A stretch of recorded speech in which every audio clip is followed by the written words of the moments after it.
And I actually doubled for Robert on the one with the witch's broom. Freddy's Well, dead. no, no, no. When she looks out the window of the airplane and he's on the witch's broom. Yeah, that's Freddy's dead. And he's like, I'll get you, my pretty, and your little soul too. Yeah, I wait, was I was dressed in the sweater and the hat and the glove, and I was wait, on you the can't just thing. drop this bombshell here, mate. You've been in Freddy's. You were doubling Robert in Freddy's dead. From the prime time, bitch. Fantastic. So I'm All like right, cool. gazing at all your goodies in the background. Yeah, I've got it's a three room townhouse. I've got a kitchen and a wax museum in the Cheney room, and I've got this the main showcase I've there. got a wax There's a living museum in room. the Cheney Yeah, room. there's a living room, and then I got two rooms upstairs. The guest room is the puppet room, and then my room is the tranquility zone. So I've got it's floor to ceiling. As you're Start rolling. explaining all that, you remind me of Wilson from Home Improvement, where they're at his house and Tim the Toolman tells there with his kids and Jill, and one of the kids is like, Wilson, can I play with your like suit of armor? And he's like, yep, just by the Tibetan monk room next to the waterfall. It's like, that's Yeah. your townhouse. Hey guys, welcome back to a brand new video here on the channel. I have an absolute treat for you guys today. So last week I did a video about someone who also played Freddy amongst Tony Caesar, Michael Bailey Smith, the unnamed extra in Elm Street 2, amongst many of the other stunt doubles, and of course Robert Englund and Jackie Earle Haley. There was a man in the late 80s who added to Freddy-Mania and did something very niche, very cool that we're going to talk about today. Not only that, this man's voice has infuriated me more times than one whilst playing the Batman Arkham series, and I'm sure he's heard that before. Guys, please welcome to the channel, Mr. Wally Wingert. Thank you very much. Thanks for having me, and thank you for posting the salute to the old Freddy Krueger commercials from 1989 and 1990, which were kind of a dream come true at the time, and I couldn't believe it was happening, and it was all fun and games. But we'll chat all about that here, I guess, soon. Yeah, absolutely. So your main thing is voice over work, and you're from Iowa, correct? I was born in Des Moines, Iowa, but I'm mostly from South Dakota. Okay, We didn't right. spend much time after I was born in Iowa. We quickly moved to South Dakota and spent a majority of our time in Sioux Falls, South Dakota, and then Aberdeen, South Dakota, and then back to Sioux Falls. And then I moved to LA in 1987, and I've been Okay, here ever since. So, yep. fantastic. Was because you originally got into radio. Yes, the only way to get into performing and make money at it at an early age is radio. Hmm. There's no paid theaters or no paid commercials or anything from in South Dakota. So if you're going to perform at all for the general public, you have to do it on the radio. So I got in pretty young when I was about 16. I won a radio DJ contest, a Coca-Cola DJ contest, and the guy said, at the station said, "Wow, you're pretty good. You want a job?" I'm like, "Sure." So I Hmm. got in at about the age of 16, but I had done character voices ever since I was a little kid. And I started doing a lot of character voices on my radio show. And then when I moved out here in 87 to be in on camera acting, I kind of fell out of love with that fairly quickly because it seemed kind of dumb to me because it was a lot of waiting around. And I'm like, nah, I'd rather be working than waiting Hmm. around in my trailer, goofing around doing crossword puzzles. So, but voiceover appealed to me because of all the vocal characters that I'd done on my radio show, and I said, "Oh, I love cartoons, and I know all the cartoon great voiceover people, so I'd love to get into that world." So just about that time, CD-ROMs were starting, where you could do multi-path adventures, where you could put a CD-ROM in, and you could decide where the story goes next. There are 3 or 4 different branches, and you could every time you played the CD-ROM, it would go into a different thing. And then there was, of course, video games, which Hmm. changed everything. So yeah, the voiceover world was basically cartoons, video games, narrations, radio commercials, TV commercials, voiceover stuff on TV commercials, session singing, promos, movie Hmm. trailers, all that kind of stuff. You could do promos on TV. Tonight on Fox, that kind of thing. Or Yep. there was the movie trailers, which was a handful of guys in a world, those guys. Yeah. So Yeah. it was a wonderful world of like, wow, there's so much fruit on this tree to Hmm. pick, which there really wasn't in on camera as far as I was concerned. It's like, well, Fonzie is great, but he had to be Fonzie for like 12 seasons. That's not really that exciting. But however, you can be 3 or 4 different guys every day doing a Mm. voiceover section. You can be a talking tree and a hamster and a teenager and an old man, and you can do all these different characters and be all these different people. So voiceover really appealed mostly to my multiple personality syndrome. So I said, yeah, I feel much more at home here. So I love nice. that. Yeah, like each time you get a gig or go to or an audition or have an audition, do you have a similar process, the same process, or it just varies depending on the character each time? Well, it varied from especially the old days when you would go in and actually audition in person for Mm. the producer and the casting person, and everybody was there. You saw the other actors waiting in the waiting room, and you'd talk and you'd study your script, and you kind of would maybe overhear a little bit of what they were doing, so you try to do something maybe a little bit different. But Mm. basically, you had to be ready for anything when you walked in there, and the casting director was there, the producers and everything. Uh, Everybody else, the director and the storyboard person, everybody was there, and they all had a different opinion of how they wanted it. So you had to really be just go in as a piece of putty, and just be Mm. ready to be anything, And you couldn't be too preconceived about anything when you went in there. You could have the way you wanted to do it and the way you saw it, but if the director wasn't seeing that and he wanted you to maybe he heard some quality in your voice or your character or performance that he liked, but he wanted to take it completely different direction, then you just had to do it. You couldn't stand on ceremony and say, "Well, sorry, I don't see it that way. See you later." No, you had to, kind of accommodate to what they wanted. So it was a lot more fun in the old days. Now you just get a piece of copy. It shows up in your inbox. You record it in your home studio. You send it to your agent. You might hear back. You might not. Who knows? It's you don't, but you don't get that back and forth anymore that you used to get with the voice directors and Mm. at the acting session when you'd go to Nickelodeon audition, you'd go to Cartoon Network and audition, you'd go to all these different places, and you could leave thinking, oh, I have totally nailed that, and then just never get a call again and never hear anything after that at all. Or Yeah. you go, oh man, boy, did I screw that up, but that was weird, and then they say, yep, yeah, well, you got it, so you just never know. It was a weird process, but it was fun.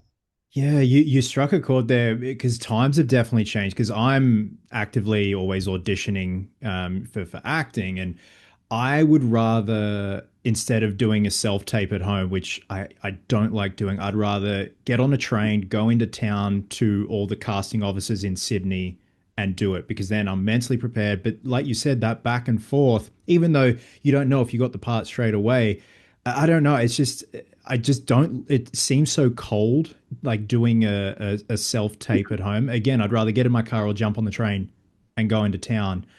I just feel like it puts me more in that mindset of what to expect, and then have a bit. I feel like I have a bit more fun with it, even though I Yeah. do kind of.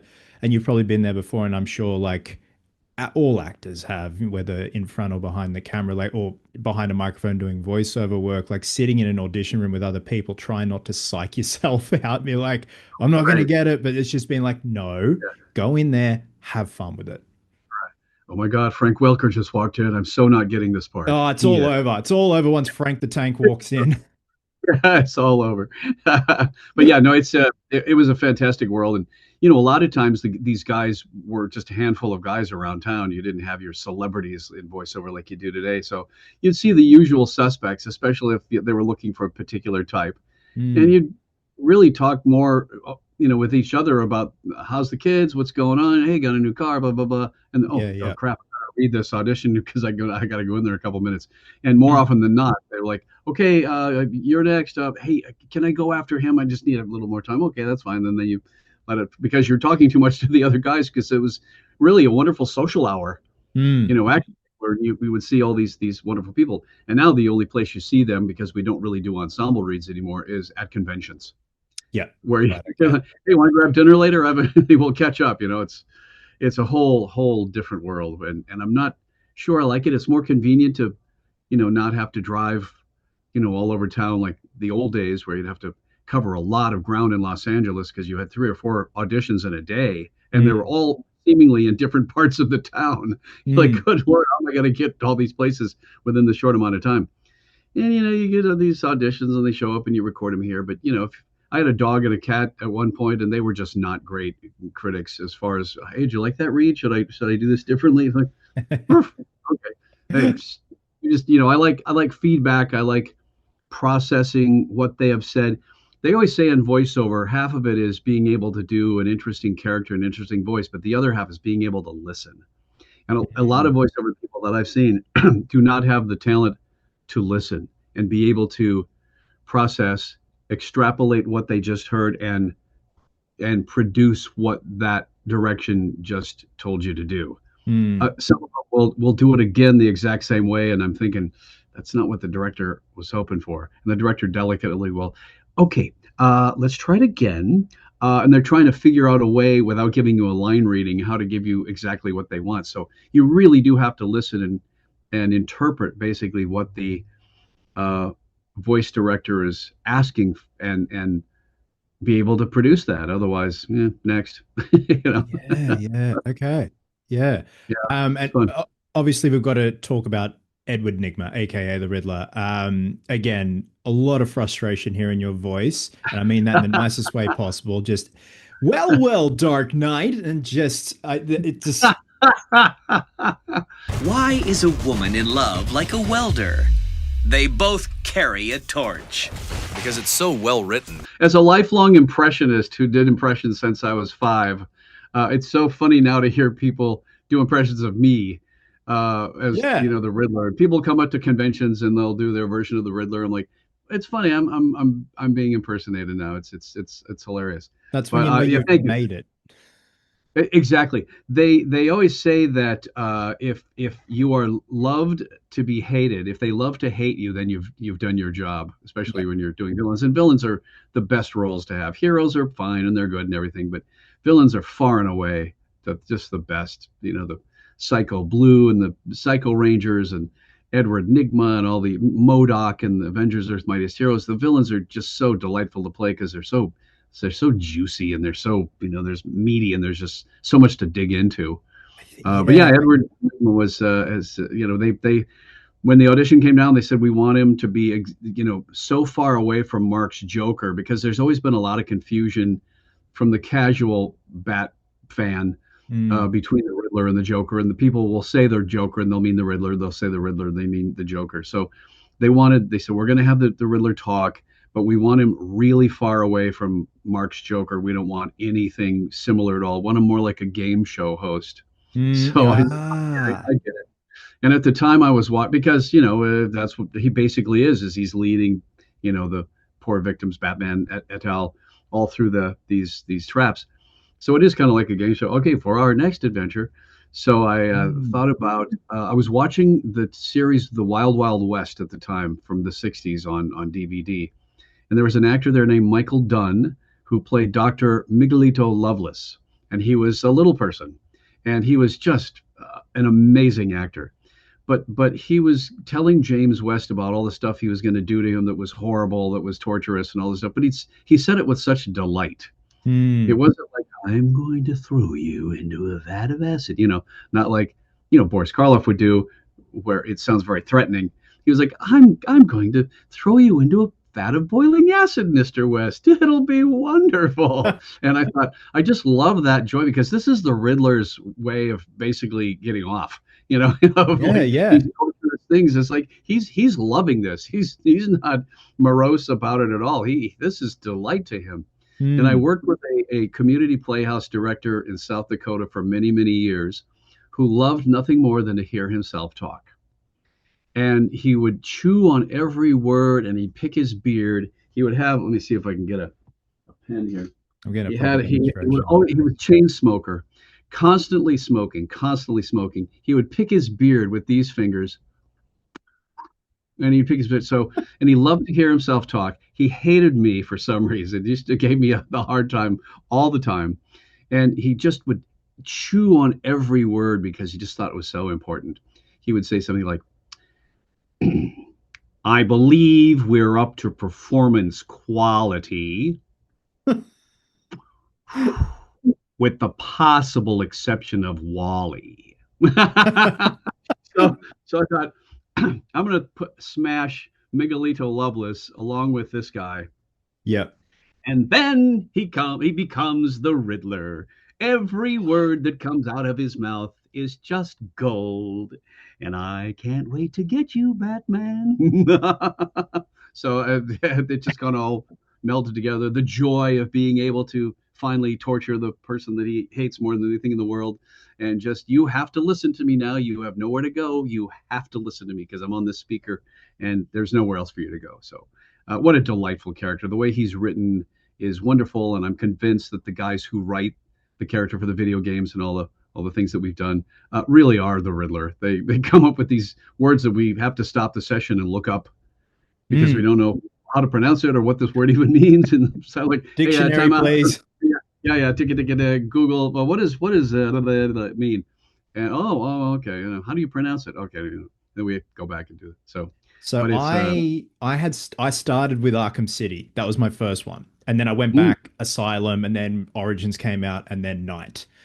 And you just planted that seed right there with just my next statement is just the writing is just beautiful in all of those games. And it's just, I think I started because I set the bar way too high with City because it's open, like it's so open, it's huge. And then like the Riddler trophies, Edward himself has more involvement. Was there any research at all, like with Frank Gershon and like even like Jim Carrey or just any other incarnations of Edward that you just maybe just had a look at or you just didn't want to know about and just do your own thing?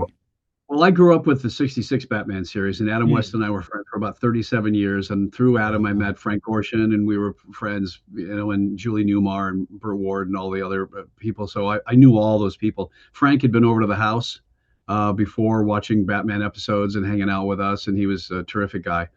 So I did occasionally. The direction that they wanted for this Riddler wasn't like any previous Riddler, so I didn't want to take any of those other things from the other actors because the specs for this character was so different than anything we had seen before.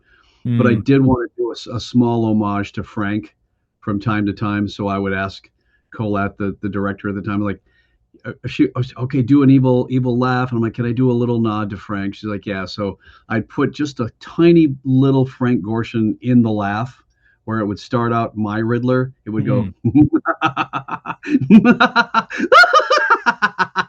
So I do just a little bit. So then the last two Adam West animated films that he did before he passed away was the Return of the Cape Crusaders and Batman versus Two-Face. Yep. And I was cast as the Frank Gorshin Riddler in the Return of the Cape Crusaders. So I got to do the Frank Gorshin Riddler as well. Well, Batman, you cold clod. And it's dream come true. And then I got to do King Tut in the second one and the Riddler. So, but just to be a fan of that, growing up. So really, Frank was the only inspiration that I took, and I just did a little small nod to him. But this Riddler for the Arkham series was so different than any other incarnation of the Riddler that I think we've seen up to that point. Even the animated series in the early '90s was quite different from what they settled on with Arkham. But boy, I would do the Riddler in the Arkham games until the day I am pushing up daisies 6 feet under. I love that character, just the way it's written and just how irritating he makes people. Yeah. Well, you didn't even see him in the first game. In Arkham Asylum, you only heard tapes of his therapy, with whatever. And the thing that really that made everybody's blood run cold, including mine, was the line that's like something about killing a baby. And they go, Edward, how can you say that? He goes, easy. It's not my baby. Yeah. It's like, oh my God, this is wackadoodle. And then they said for the second game, oh yeah, the reaction to the first game was so great. We got to actually see him now. So it's, but I totally adore that character. Amazing. I'll put mine down there. Yeah, and it's like now we have like the Zodiac-esque Riddler in the Batman with Paul Dano. Yeah. Which I think he did a fantastic job. Like it kind of makes sense with that kind of Zodiac killer approach. Like I before we move on to Freddy, I obviously have to mention the late and extremely great Kevin Conroy. And just like not only you yourself, Kevin, but just the entire cast of those games are incredible. Just brought so much, like, even though there was soul graphically, vocally, there's so much soul in each character. But obviously, at the end of the day, like Kevin Conroy is Batman. Did you get to record with him at all? Were you guys all on your own? I knew Kevin before I was his Riddler. Fantastic. Okay. The Batman animated series had started in the early 90s, and I was in radio at a station called The Wave, Yeah. which was one floor below Fox Kids on Mm. Wilton Sunset in Hollywood. So I would sneak up, to dig through the recycling bin and pull out Batman animated series storyboards and take them home and study them and look at them and everything. So we also had the same agent at the time because I was starting to dabble in voiceover, and I remember Christine saying, "Hey, I just booked the new voice of Batman." She knew I was a Batman fan. I'm like, "Really? Yeah, his name is Kevin, and they want us." Pack it with a lot of celebrities, Paul Williams and Mark Hamill and everything. But, for Batman, they went with kind of an unknown. I said, cool. So I got to meet Kevin, and we did at the radio station an AIDS radiothon where for 24 hours, we just turned the station over to John Tesh and people that would come in, and we just raised money for the local APLA AIDS Project Los Angeles. And Kevin, I went up to Fox Kids and they gave me a package to auction, which was some Batman animated series stuff, some Eek the Cat stuff, and stuff that we could put in the package. And Kevin was gracious enough to say, "Oh yeah, if anybody donates enough money, I'll do their answering machine message for them." So so it was pretty great sitting in the studio with him. I got a picture of him in the studio as we were recording, and like, oh, this is really really cool. So we were actually friends before. I'm not sure that he ever found out that it was the same guy from the radio station that was the Riddler, because in video games you record separately because there's such a wealth of material to have to cover that they can't have a session where it's a bunch of different actors because it would take weeks. Yeah. So they just have one actor come in 4 hours, you bang out what you can, and then if there's other stuff to pick up, you come for another a couple hours. But for somebody like Kevin, he would probably have to record 4 hours a day for 2-3 weeks, sessions. So having an ensemble cast in video games is usually not possible. So I would see him at shows, at conventions, and wave, but his lines were so long we didn't really even get to talk that much. But yeah, I just wondered if ever in his life before he unfortunately passed, ever found out that the guy from the Wave radio station was actually the Riddler. He may have known, but I don't know. I guess I'll never know. So yeah, but he was great. He's my second favorite Batman. Who's your first? Adam West. Oh, Adam West. Hello. Yeah, there's nobody like Adam. I mean, if you could see, I have Adam standing back there. I see him over there in the corner in the cabinet. Yeah. He's standing there with Burt Ward. No, I don't think anybody will ever. There's such a special feeling when I was 5 years old watching that series because it was everything that I wanted to see. It was fast and wacky and colorful, and it was great. It was crazy. Which is talking about Paul Dano. There's a reality now that they have to put in the Batman films. Is like, well, this is more real than what. I don't really need a comic book movie to be real, quite frankly. I want it to be a little fantastical. George Lucas doesn't make a Star Wars film and go, okay, if this was real, this would have to be. No. I'm with you. Just blow me away with the fantasy and the color, and I'm with you. I'll hang with you. But yeah, the reality. When reality started to be introduced into the superhero films, I kind of lost interest because it's I want to like the over-explaining they did in some of the Nolan films. Well, this could really happen because this fabric that he's using for a cape is a military parachute grade. I don't care about any of that stuff. Just like the Joker said in the old Batman, like somersault all over town and fight crime and somersault.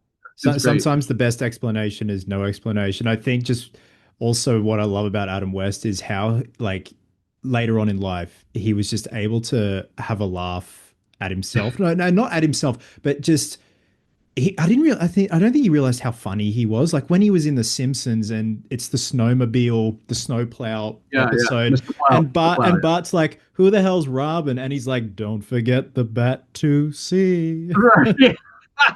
Adam wasn't. I've always said this. Adam was an unsung comedic genius. Yeah. But because he was so good and so dry, people thought, is he joking or is he not joking? But he was so it was amazing to watch him. And finally, with Family Guys, they found guys that could, and Simpsons too, found guys that could write for him.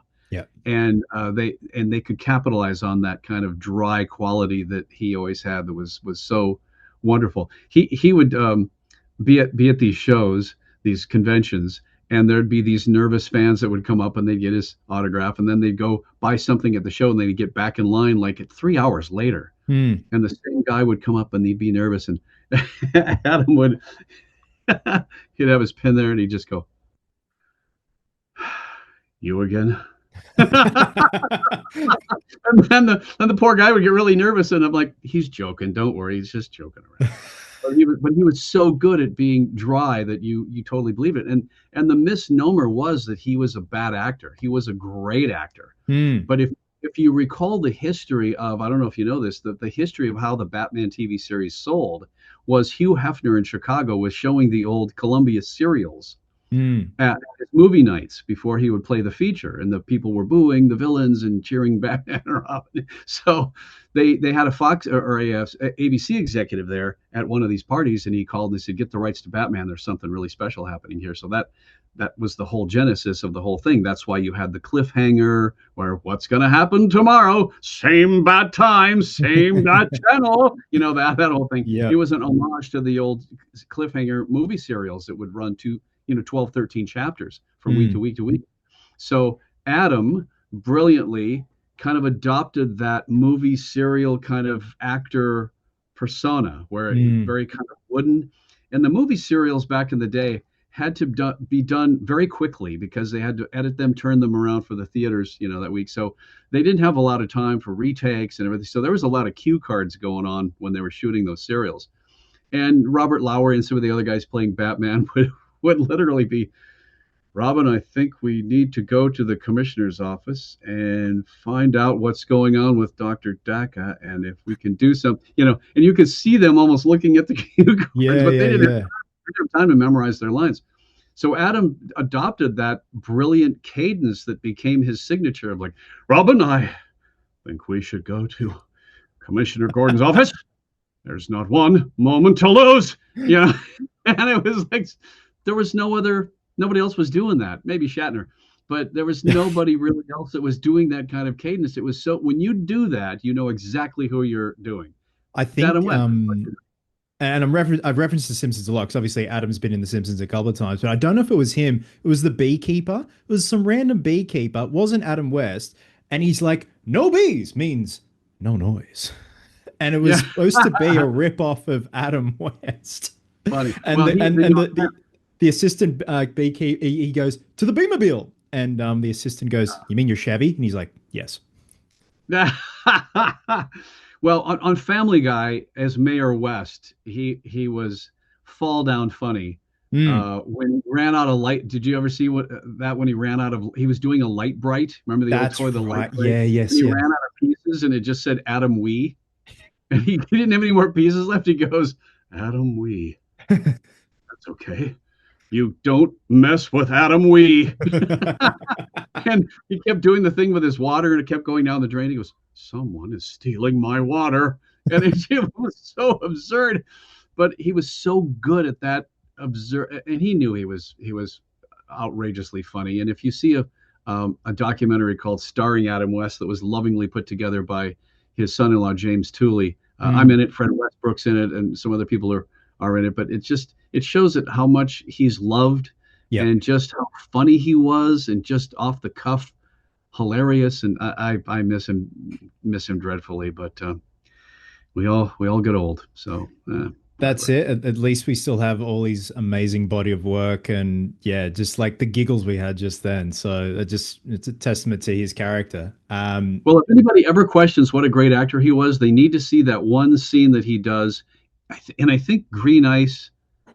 He was a Mr. Freeze episode where Commissioner Gordon calls Bruce Wayne at Wayne Manor and talks to him on the black phone, on the black telephone.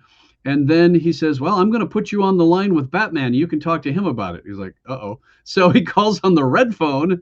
So Adam has to do this kind of thing as Commissioner Gordon calling the phones together. If anybody doubts that Adam West was a brilliant comedic actor, they need to see that scene, and then we'll talk. But just watching him go from Bruce Wayne to Batman and watching his face completely change, it's like, well, I don't know, Batman. I think I can help. Excellent, Mr. Wayne. I'm counting on your help. Oh, I'll do anything I can for you.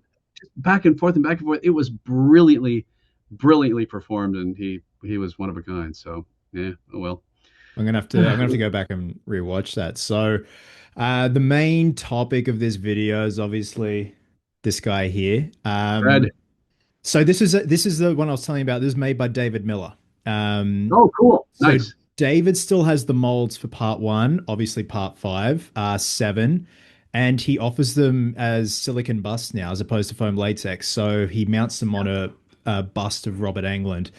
So this whole Freddy hotline thing in the late 80s, just Freddy-Mania it needs to be scientifically studied. Like, it was just, and Robert was like such a whore for it, and he loved it. He got amongst it. He got involved. And you, before all this, you were a massive Freddy fan as is. So from being a Freddy fan, I just want verbal diarrhea all the way up to your experience, and then being flown to New York with David Miller and getting the Dream Child makeup applied to you. Like, how did that all come about? It was Hollywood. It was Halloween, and I had it's right here. It's pretty crispy and pretty junky, but it's look at that. The old Don Post Freddy mask. Yes. And I got it at Hollywood Toy and Costume in Hollywood, and I cut out the teeth so I could talk through it, and I put Velcro. I stitched Velcro on the back so it would fit my face really tightly. And I got a sweater. They weren't even selling the sweaters then. I think the sweater I found, the only one I could find was red and blue, but it had the kind of the stripes. Yeah. But I wore it, and I made my own glove with the help of a friend of mine named Ron Steffen at the Westwood One Radio Network. I went to the hardware store, bought some roofing tin and some copper paint, and and we made this glove. So that was my Halloween costume. Well, you show up to a party in Hollywood. It wasn't a huge party. It was just a house party. But somebody there knew somebody there knew somebody there in New York. And the word traveled that, oh, we're going to do this Freddy hotline, and we're looking to hire a cheap lookalike actor because we can't afford Robert Englund. It's a non-union commercial. I wasn't in the union yet. So, I saw this guy at this party that has the costume and the glove and everything. It's really great. You got to talk to this guy. So word came down to Westwood One Radio. It was somebody I worked with at the Wave, actually, at the time. I think his name was Brian. And he said, yeah, I have a friend in New York who wants to talk to you. So I said, well, I'll send a tape. Now, the only guy at the Westwood One Radio Network that I knew that had a camcorder was John Bermuda Schwartz, if that name rings a bell. No, who's that? He's Weird Al Yankovic's drummer. Right. Okay. Right. So I go, of course. Hey, Bermuda, at lunch, can you put a tape in? And I got my Freddy costume. I got to do this audition tape. So luckily, next to Westwood One, there was this creepy looking alley with this perforated steel kind of thing on it and whatever. So I still have the audition tape, but I had the glove, and you see the glove like raking across the thing, and then you see me. And I said, I hear you looking for Freddy as Freddy, through the mask with the hat and everything. And we sent the tape, and they said, yeah, this is great. I said, okay, you want me to bring my mask and everything? Oh no, just bring your costume and your glove and your hat. We're going to send you to New York with David Miller, the makeup guy. I'm like, what? So wow. David Miller calls. Well, I'm at my studio up here in Sherman, on Sherman Way in North Hollywood. I said, okay. So the minute I got off work at Westwood One at 4:00, I hit the traffic, which was not fun, heading up to the valley. And I get there and I walk in, and it's magic land, because it's all the stuff, he's all the stuff he's working on. And what's that smell? Oh, that's the foam latex, baking, So he tried on by then he had gotten the Freddy piece down to 3 pieces. Yep. He had the nose and upper lip and down here, and then he had the chin, and then he had a cowl that you would actually stretch and put on, and it was the original Freddy, I think, was about 17 pieces that they had to put on a bald cap and the whole thing. It was crazy. But by the third film, he had it, to where it was easy squeezy, just popping it on. Of course, you had to pay special attention around so I'm like, well, is that spirit gum you're using? No, it's called Prosades. It's a medical adhesive. I'm learning so much. So he was just the greatest guy. So we became really good friends after that. So we flew to New York. It was literally done. We stayed a night at the some really amazing hotel, the Helmsley Windsor Hotel or something. They put us up. So the next day, early, we went to the set. I have the video that I had sped up of kind of the makeup process. And that was from the second commercial because I didn't know enough to bring a camcorder for the first one, so I never got any footage on that one. But by the time we did the second commercial in 1990, I said, I'm bringing my camera. I want to capture this. So between the time of the first commercial and the second commercial, because the first commercial was so insanely popular, but people were like, oh my gosh, we got to call this number. They said, well, we got to do another one. But this time we're going to give away a package where David Miller makes you up as Freddy for Halloween. We'll give you a bunch of money and a jacket and the whole thing. So they found this winner, and he flew to wherever she was at. It was a girl, and made her up as Freddy. Yeah. So that was the package for the second commercial, and so I said, hey, I got a different sweater this time that's a little lighter weight, and he said, well, Robert always wears to the set a army green, what do you call it, olive drab tank top. It's a t-shirt that he cuts the neck out so to give it something underneath the sweater because the sweater's kind of itchy. I said, okay. So I went to the army surplus store. I got one exactly like Robert, cut the neck out and had the whole thing. So I'm wearing that. So it's just so much fun. But they had, I always was doing voices, like I said, in radio and everything. So I could do the Freddy voice. And I said, well, they'll affect it in a certain way, like they do in the movie with the dual, thing, whatever. So, but I show up and they said, okay, well, you're lip syncing to the New Line Cinema approved Freddy voice. I'm like, oh, well, what a drag. I'm lip syncing. Oh, okay. I thought you wanted me to act this. Okay, whatever. So they would play me the lines. And I'm thinking, that sounds nothing like Freddy Krueger. It sounds like Cookie Monster. Well, listen up, lunch meat. You can win $1,000 a day or a grand prize of up to $10,000. One lucky little piggy gets an all-expense-paid trip to appear in A Nightmare on Elm Street 6. So it was like, yeah, it was weird to me because I knew what Freddy sounded like from the films and how the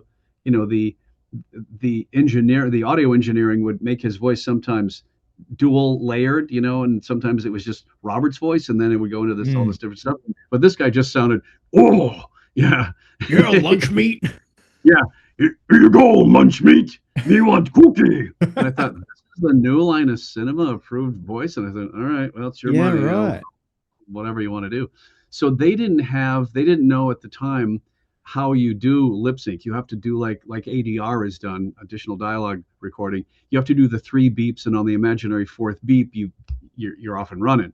So they would just go, okay, we're going to play it in a couple seconds. So I'd be waiting to lip sync it. It's like, yeah, whatever. Sometimes I get it, sometimes I wouldn't. And it's like, this is a hell of a way to go. Yeah. But it all worked. And I didn't have that many lines. And there was the kid in it that I pulled into the TV. And a lot of green screen, but by the time the commercial aired, it was like, oh my gosh, this is beautiful, this lovely. And Freddy really only had a couple 3 lines per commercial. The rest was voiceover, talking about the phone line and clips from the movie and music. And there was the lady with the, stop Jimmy. Watching the movies. Yeah, Jimmy. Yeah. That lady was great. And they gave her a curler. I don't know if you saw the second commercial where they had a little mechanism where they could hit a little bulb and it would pump air into the thing and her curlers would go, ah. So it was really funny. But the kid that did the first commercial in 89, by the time he came back in 1990 for the second one, had started losing his hair. So yeah, right. So they were like, what are we going to do with this hair? Because it didn't look like he does in the first commercial. So it was just all fun and games. And but David's great, and we sat on the plane talking about horror movies, and I basically said, David, you have created the Frankenstein monster of our generation. It's what we regard as the Frankenstein, and he said that's the coolest thing he's ever heard, and thank you for that. So, but he really has. I mean, Freddy Krueger is the Frankenstein monster of our generation as far as iconic look. Yeah, it's like, yeah, ski mask is, or the hockey mask is great and all that stuff, and the Shatner mask is obviously iconic as well. But for Freddy, that scarred, burned thing with the sweater and how he looks, and it's like that's iconic, as iconic as Frankenstein, Wolfman, all the monsters that we loved growing up. So yeah, no, we stayed in contact for a long time, and then he got really super busy on films based on the success he had with the Nightmare films. And then I just could never get a hold of him again because he was constantly working on a Dan Aykroyd film or this film or this film or this film. And he did one of my all-time favorite movies, Night of the Comet. Okay. But Yeah. that was before Nightmare, I think. Right. And he just come off Thriller with Michael Jackson. Right before Nightmare. He actually, a perfect segue. He actually said to say hello. Because we talk now and then, and he dropped a message on the video, and he said, "Please tell Wally I said hello." What a dear man! But I didn't realize, because during David making this, we just liaise, talk, and I'd pick his brain a bit. I said, "Look, I hope you don't mind the questions." I go, like, because I do Freddy busts as well. Like, I have an Etsy store where I sell part 1, part 4, Freddy's Dead.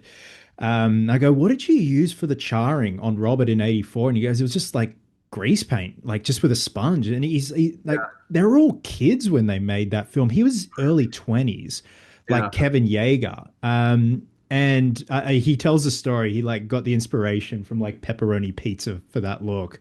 Right.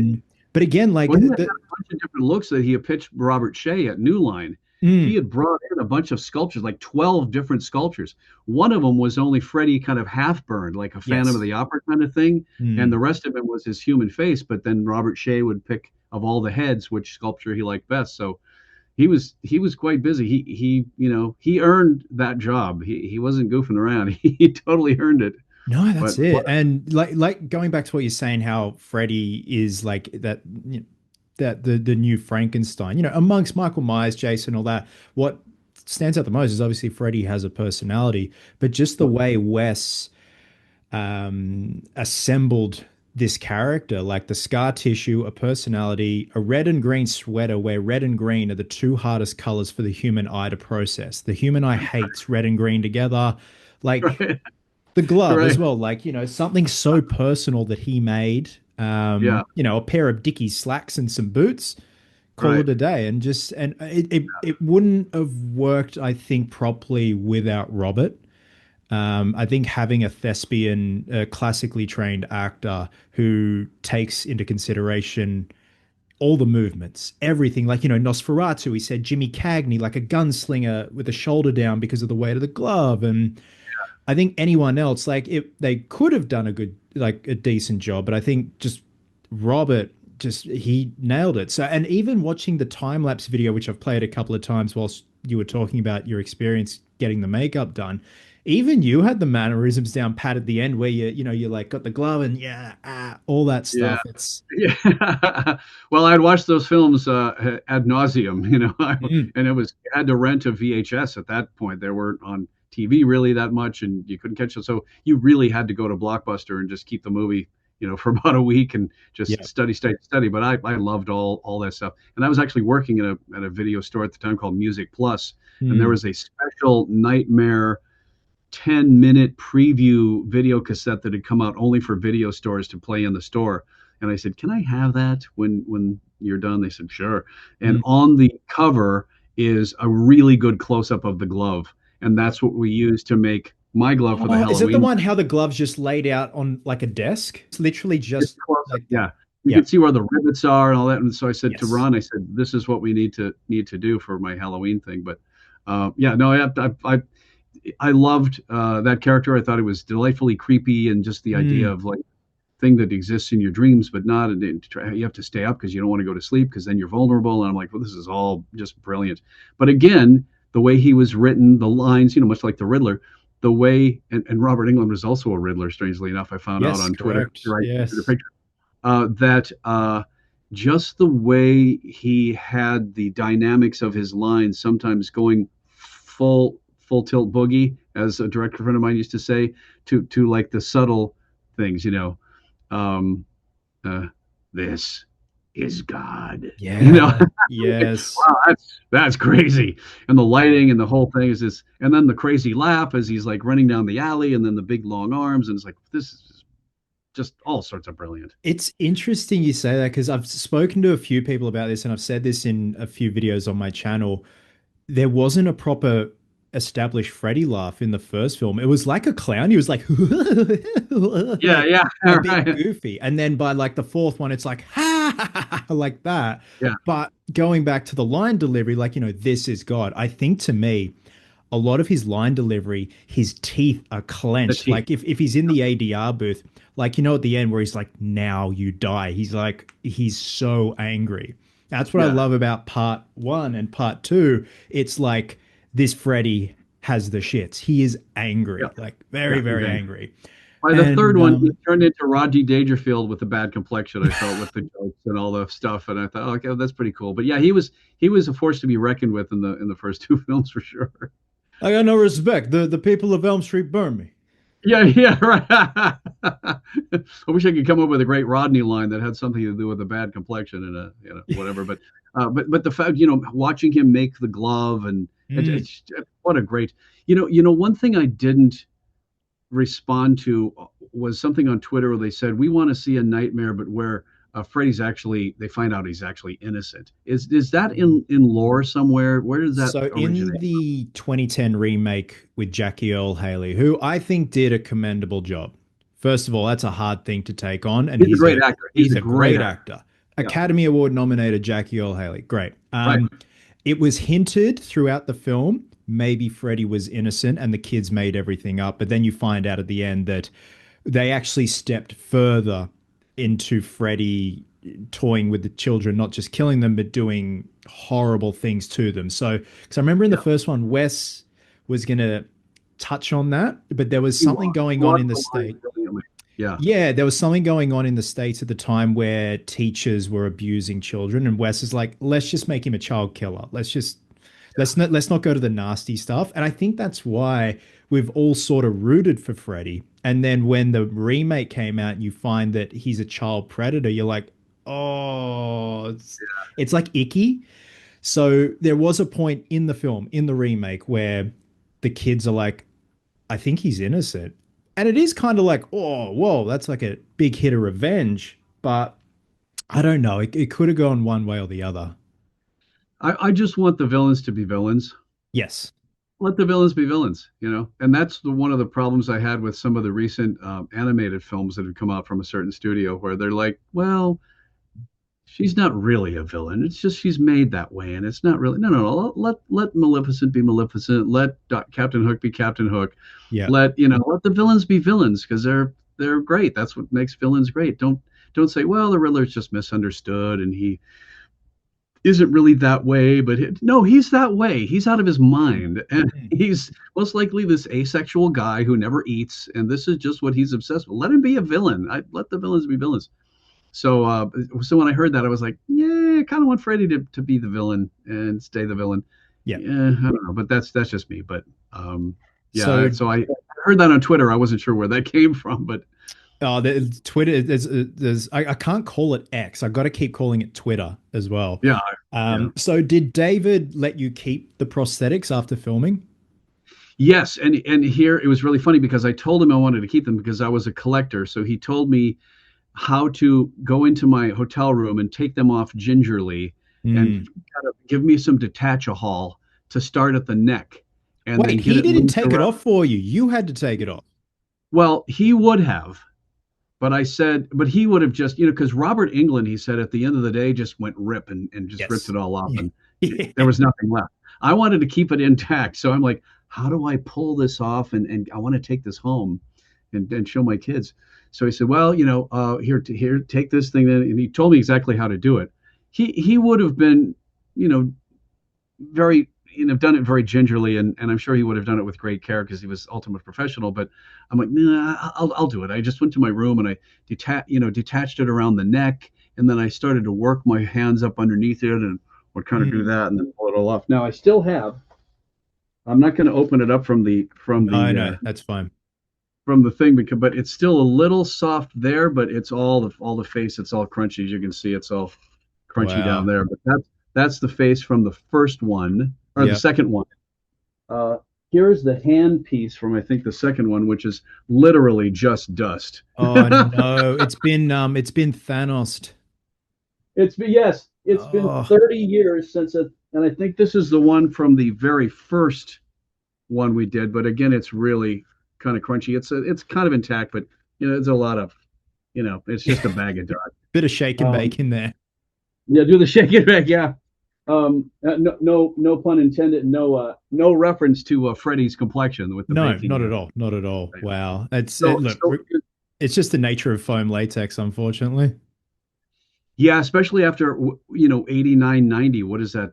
35 years? Well, how long is Yeah. that? It's 90, 2000, 2010, 2020, 20, 36 36 years. years, We did that. 36 Yeah. years. Yeah. So I'm surprised that it even lasted, kind of that long. But the thing that I got to keep because it was actually mine is the actual glove, which I did Oh, have wow. Robert sign. Now remember, there weren't any gloves being sold at the time. You Mhm. either did a homemade one or you just got the little rubber one, the little rubber plastic one that you Oh, get with a yes. Halloween costume. Yep. And I'm like, that doesn't look very good. So that's why I'm glad we made this out of roofing tin and paint So copper and paint. great love and care with the rivets and the whole thing. So in one of the commercials, they put some extra brown on the glove, and it kind of ruined the Robert Englund signature that I had at the bottom there. So you Ah, can just barely see it. But I'd gotten to meet him during a couple of things. At Westwood One, he was a guest on the Larry King show, and Larry mm, King was in Washington, but he would do it remotely with some of the actors in L.A. But they'd come in and they never met, but he would be on in L.A. and Larry King would be on in D.C. So I met Robert there, yep. had him sign that picture of he and I, Yep. which is hilarious, and then had him sign this glove. But this is the glove from the actual TV commercial. So Wow. for homemade, it's actually not really bad. For back Um, then, that's incredible. yeah, thank you. Ron Stefan was a remarkable guy. We found the work glove with the little bead on it. Of course, the bead, I think of the real one is colored, like Hang a on, show red me a bead. close up of the ball, if you don't mind. The Yeah, wow. Yeah, so that's very much like the part three leather, the Dream Warriors leather. Oh, really? Yeah, so part one, two, four, five, six had a red ball. But for back then, like, because like we didn't have the internet back then for reference or Exactly 4K right. HD, so you had to Right. rely on VHS and posters. Yeah. and So and video cassette boxes that showed the glove just kind of laying out there. I'm like, oh, that's a great shot of that, which I never thought. But yeah. we got the rivets, we got all the roofing too, we got everything we needed basically at the hardware store. Mm, And this it made it through all these years. But yeah, David let me keep the prosthetics. He also gave me a Robert Englund bust done in rigid foam. yep. And he did give me a couple extra pieces, foam pieces. He taught me how to apply them because it was only, like I said, three pieces that I could use for Halloween or whatever. So it was Mm, pretty fun. And eventually he made me this, or he didn't make it for me, but he was making them anyway. But he gave me one, and this is really pretty old. It's a Freddy mask that he made, a latex mask that actually looked like Robert Englund. Unlike the Don Post, this actually had the Robert Englund facial features that he kind of sculpted in. And again, I cut the teeth out so I could use the teeth underneath. Again, I put Velcro on the back so it would fit really tight across my neck, and I would do appearances in this. Now, this has been foam filled yep. for preservation, but this is the mask, and this was a hat from the commercial. So Uh, that mask is derived from the Dream Child stunt masks that David did. Um, you're right. That's right. I forgot that. yeah, yeah, which is incredible. And you've still got, and you made the hat as well. Like finessed and weathered the fedora and all that. So that's Yeah. amazing. You still got that as well. Yeah, well, I still have both the sweaters as well. I'll go grab one of those. This was the first sweater I used in the first commercial. It was a little heavier, Yep. and it was not really that comfortable. The second sweater, they started to kind of make them a bit more cheaply and make them a bit more mass produced. Mm, So mm. this is the second one, and as you can Wow. see, there's Velcro tabs here that correspond with the Velcro tabs on the back of the Freddy mask. So when I would go out and do appearances, the sweater wouldn't go down below where the mask thing Oh, was.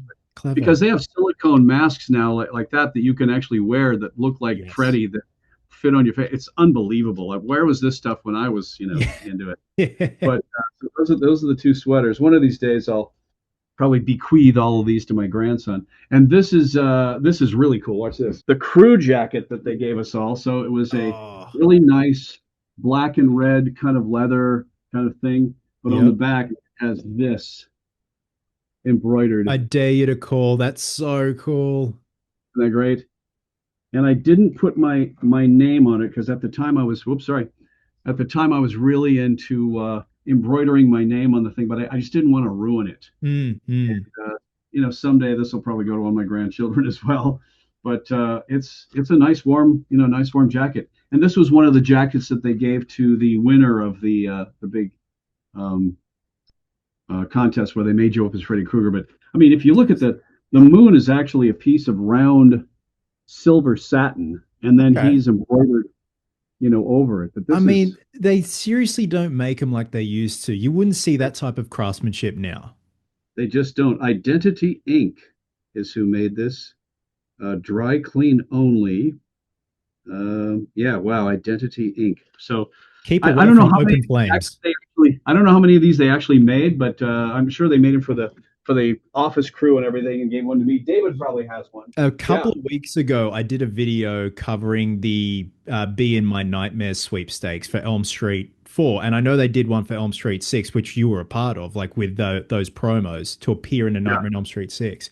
And still trying to find out who won the Nightmare on Elm Street 4 one. With like, no one knows. It's a mystery.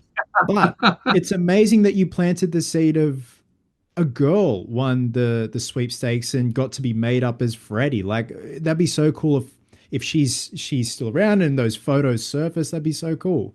David doesn't have any of that stuff. I don't know. I might actually pick his brain later today. Yeah. I might shoot him a message and yeah, because no one knows about that. Like a girl got to be made Yeah. up as Freddy. That's cool. He was always really good about photographing kind of everything and just for his own archive. So I wouldn't be surprised if maybe he had, and I don't even know where she lived. He had to fly to God knows where, Arkansas or somewhere, because Mm, that's where mm. the winner was. But boy, I know a lot of people that spent a lot of money on that phone line. But it was a program called, or a company called Phone Programs. Yep. And they had that, Freddie, and they had a multitude of other movie franchise phone line tie-in stuff.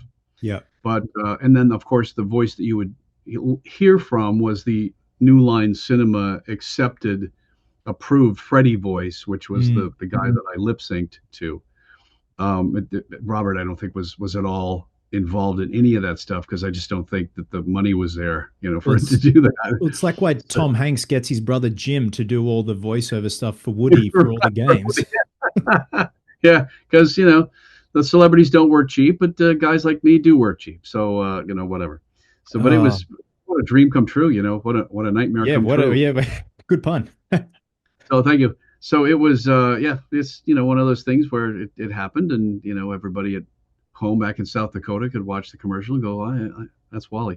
And I don't really resemble Robert Englund that much. We have completely different facial structures, but they thought that physically, I could do that because body type at the time I was closer to Robert, but the foam latex would stretch a little bit. So even if though my head was a little bit wider than Robert's, they could kind of cheat it.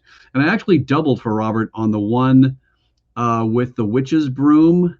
Freddy's dead. Well, no. When she looks out the window of the airplane and he's on the witch's broom. Yeah, that's Freddy's dead. And he's like, I'll get you, my pretty, and your little soul, too. Yeah. Yeah, I Wait. was dressed in the sweater and the hat and the glove, and I was Wait, on the You can't thing. just drop this bombshell here, mate. You've been in Freddy's. You were doubling Robert in Freddy's Dead. Well, I didn't double. No, I was the stand-in. When Right. he's in his dressing room having caviar and champagne, I'm the guy sitting on the broom, and they're getting the lighting all set up and the whole thing, and then I get off, and then he comes out so I'm just the guy that they set the lighting to. But it was Wow. still fun because I just called the office, the casting office, said, I was Freddie in a couple TV commercials. I'm a wave radio DJ. It'd be fun if I could just do this for a day. And like, oh, okay, come on down. We need a stand-in. So, but I wasn't on camera as Freddie in the movie. I was only the lighting, the guy that would sit on the thing, and they'd set the lighting to, and then when they were ready to go, I'd get off the broom. It was a 10-speed bicycle seat on the broom. Because you can't really, you'd fall off the broom. But holding on to that broom with that glove was really difficult. I don't know how he did it. And then there was another one where you walk, and I was on the set where, all this creepy stuff was there, but it was just, obviously a facade. And around here was like a vending machine with Snickers bars and stuff. It's like, but here it's like, oh my gosh, I'm in the middle of, Nightmare on Elm Street. It's crazy. So I'll show you this. This is, I don't know if you wore the hero glove when you were doing stand-in. So that's the Freddy's Dead glove. Cool. So yeah, a lot of solder on that one. Yeah, there was more solder as we went on with the movies, it seemed. That's it. I said, that doesn't look at all like. So they put you in the fedora, the sweater, and the glove on the broomstick, everything. Yeah. And what was the one? What was the one where he stood there and there was a doorway, but it went into another dimension, or it was a mirror, but then he reached in and then he pulled his glove back. Like, I'm not sure I want to go in there. Do you remember that? That is Freddy's Dead, where he goes to, and the portal closes up. Right. That's where he was driving the bus and he gets out of the bus.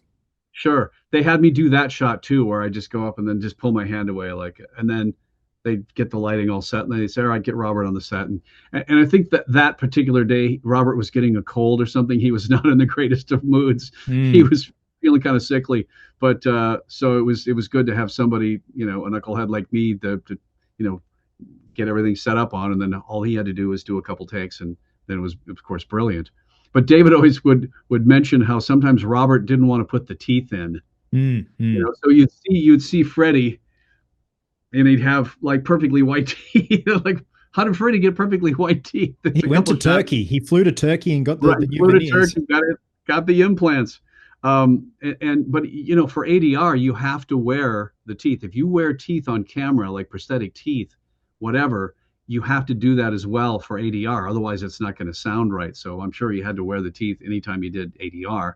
Otherwise, you're not going to get that sound, that sibilance. Yeah. Oh my God, that's it. And it's so funny. I'm your boyfriend now, Nancy.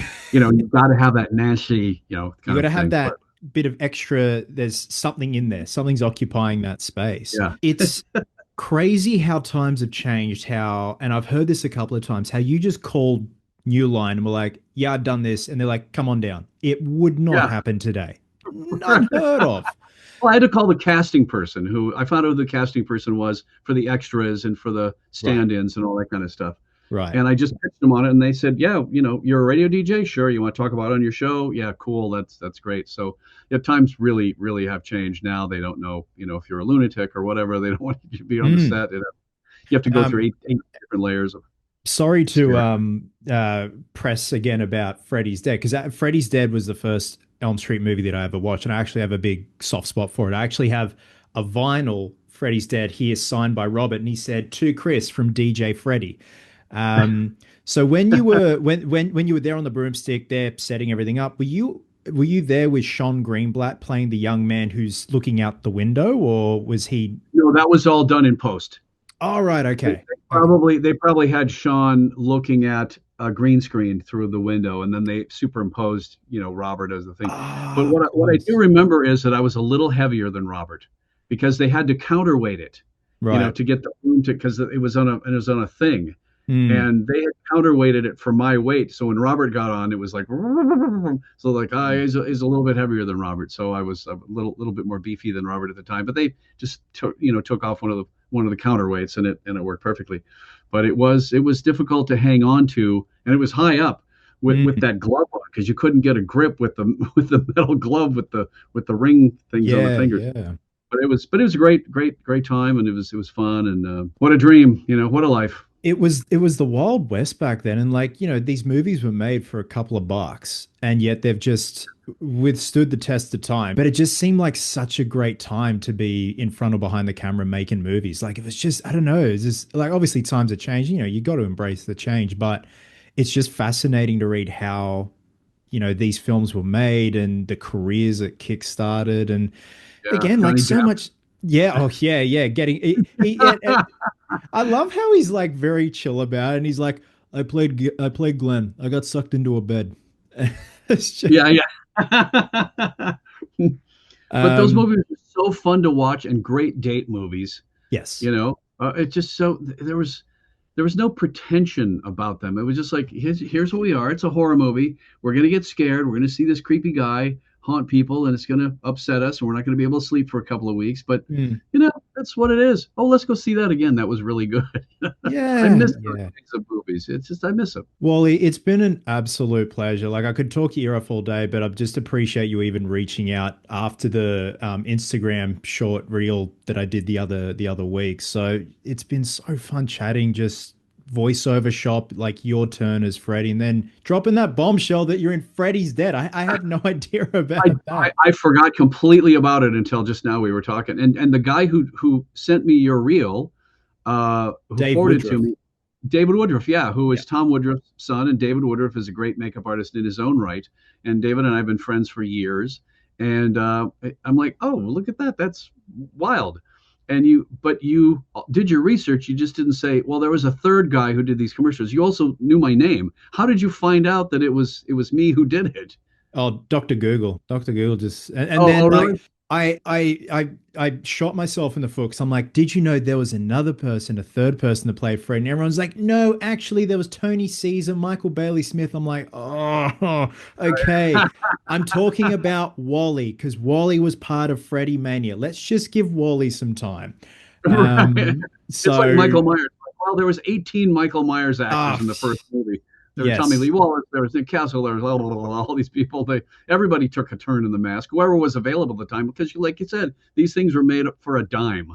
Yeah. you know, And it's I just think whatever. also because I'd seen these promos, like just I've seen them so much, and they'd pop up now and then where like a horror page would reshare. I'm like, oh, I remember that. And I'm like, I remember watching it for the first time. I'm like, that's not Robert, but whoever it is, they're doing a good job. And it's like those VHS promos Robert used to do, where he'd be in the Freddy makeup and he's showing the statistics of all the VHS retail sales, and he's got like a beard on, dressed as Santa Claus. He's just it was crazy. It was so crazy. All the Freddy Mania, and like for you to be a part of it and then go on, have a little hand in Freddy's death. That's amazing, mate.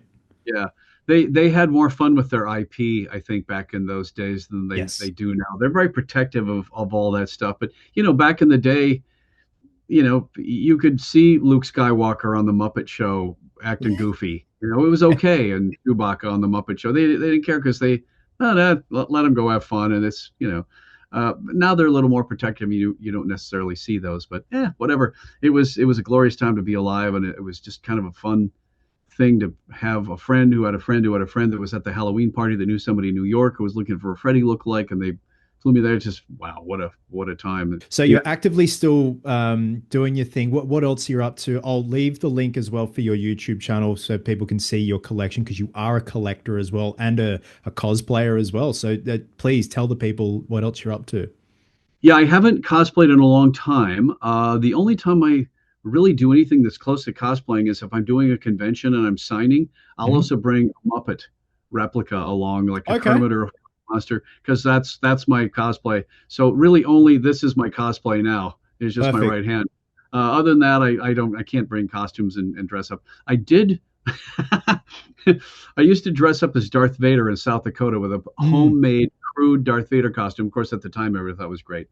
But Jazzwares came out with a great Darth Vader costume for $1,000 about a year and a half ago. I yeah. said I gotta have this, so I got it, and I did a couple little upgrades, but I wore it at Monster Palooza last spring for about an hour. I was sweating my ass off, and I said, I'm too old for this. I can't do this. But at least I wore it, Yeah. and I got it out of my system, and now it's on a mannequin in my house, part of my wax museum. But at least, so that was the only real cosplay I did. And I also dressed up as Tony Clifton for Monster Palooza a couple of years ago. And my buddy Kenny Myers, another great makeup artist, who I met initially when working on Return of the Living Dead Part 2, which was the first movie I ever did when I moved out here. I was a zombie in the electrical grid scene at the end with the power That's plant. awesome. So, yeah, so got to work on that, but I saw Kenny Myers in through the trailer doing a makeup. I'm like, wow, because I'm just right out of South Dakota. I literally by a month just right out of South Dakota. So I was all amazed. So I happened to wear my Thriller jacket, my Michael Jackson Thriller jacket to the set. I'm thinking, oh, it's a zombie film. I'll wear my, everybody will laugh. I'll make friends. So they asked me if they could borrow that for a scene in the movie where they had a Michael Jackson zombie that gets electrocuted and does a spin, and then his hair lights on fire and he falls down and dies. And I didn't want them to ruin the jacket because I loved the jacket, but I thought that they had already planned to do a Michael Jackson bit, and I just happened to be there that day. But Kenny, now that we're friends, goes, "You want to hear the story behind that?" I'm like, I'd love to hear the story. He said, when you walked on the set with that jacket, everybody looked through the makeup trailer and went, "Oh my God, that guy's got a Thriller jacket." Kenny's like, "We got to do like a Michael Jackson bit." So I've got enough pieces here that I can make up one of the stunt guys like Michael Jackson. Can you rig a hair thing that to like in the wig to like blow up or something? It'd be really funny. So they called Lorimar in Culver City, where the legal Schmiegels lived. And they said, "Hey, we want to do this Michael Jackson bit. Are we allowed? Is that okay? Because it's parody. Don't go anywhere near it." They said, "Do not do that. Do not go in, do not do that, because we'll get sued and blah, blah, blah, blah, blah." Click. Kenny goes, "We're going to do it anyway. If they don't like it, they can cut it out of the movie." So they used my jacket and they had the thing and they put it in the previews. And Kenny said, it got such a huge laugh in the previews that they said, "We got to leave it in whether we get sued or not." So yeah, that's my jacket in the Return of the Living Dead Part 2. So That is amazing. that was good memories as well. So anyway, it's a lot of fun. It's been a charmed life. So but yeah, voiceover stuff still going strong. Got a couple of animated films that I can't talk about right now. A new cartoon that's coming out that I also can't talk about.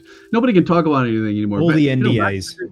yeah, Wally, thank you so much again, man. Yeah, thank you for reaching out and just wealth of knowledge and the man of 1,000 voices. So yeah, I really appreciate your time this afternoon, mate. Thank you so much. thank you, Chris. It's been so much fun, and maybe we'll do it again someday if I can think of something else that I did that you'd be interested in. We'll get you dressed back up as Freddy and we'll put you on a broomstick. I like my beard, so I'm, no matter how hard David Miller talks, I'm not going to shave it for another makeup session, but whatever. Don't budge. But tell David I said hi. Send my love. I will. He'll be very chuffed about that. So thanks very much again, Wally. Thank you.